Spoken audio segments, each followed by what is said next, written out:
Welcome to steno dictation. अगर आप हमारे चैनल पर नए हैं तो हमारे चैनल को सब्सक्राइब करें और बेल आइकन ज़रूर दबाएं। डिक्टेशन 5 सेकंड बाद शुरू होगा। स्टार्ट। पिछले 2 दिनों से केरल से आने वाली खबरें गंभीर चिंता का कारण हैं। पहले इजरायल पर बर्बर आतंकी हमला करने वाले संगठन हमास के एक नेता ने मलप्पुरम जिले में एक कार्यक्रम को वर्चुअली संबोधित किया। इसके बाद कोच्चि में ईसाइयों की एक प्रार्थना सभा में एक के बाद एक कई धमाके हुए, जिसमें एक महिला की मृत्यु हो गई और कई अन्य गंभीर रूप से घायल हो गए।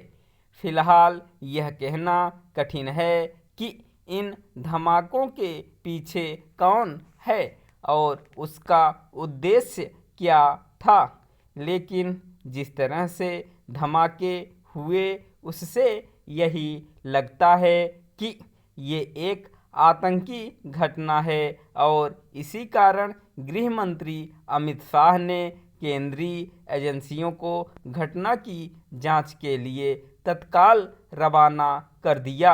उन्होंने केरल के मुख्यमंत्री से बात भी की, लेकिन वह दिल्ली में फलस्तीन के समर्थन में धरने पर बैठे हुए थे।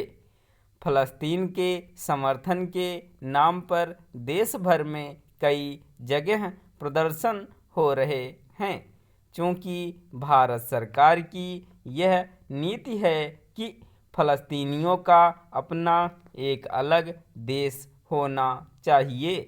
इसलिए उनके पक्ष में आवाज़ उठाने में कोई हर्ज नहीं।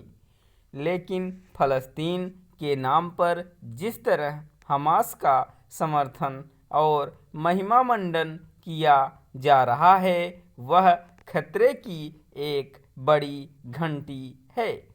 भले ही भारत ने हमास को आतंकी संगठन न घोषित किया हो, लेकिन इस संगठन के तौर तरीके आतंकियों वाले ही हैं और इजरायल में उसने जिस तरह की बर्बरता दिखाई, उससे तो वह सबसे खूंखार आतंकी संगठन इस्लामिक स्टेट को भी मात करता हुआ दिखता है।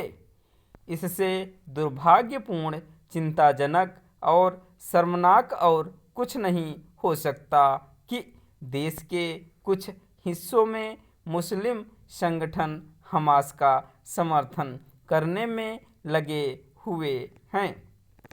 हमास का समर्थन करना जानबूझकर आतंक की पैरवी करना है। यह दुखद है कि जब भारत के मुसलमानों को हमास की बर्बरता की निंदा करनी चाहिए, तब उनके कुछ संगठन उसकी पक्षधरता करने में लगे हैं। यह समझना कठिन है कि केरल की सरकार ने जमात ए इस्लामी हिंद की युवा शाखा के उस आयोजन को अनुमति कैसे दे दी, जिसमें हमास के नेता को वर्चुअली संबोधन करना था। भारत जिस तरह आतंकी हमलों का शिकार होता चला आ रहा है, उसे देखते हुए तो देश में किसी को भी हमास के पक्ष में बोलने से पहले 100 बार सोचना चाहिए था।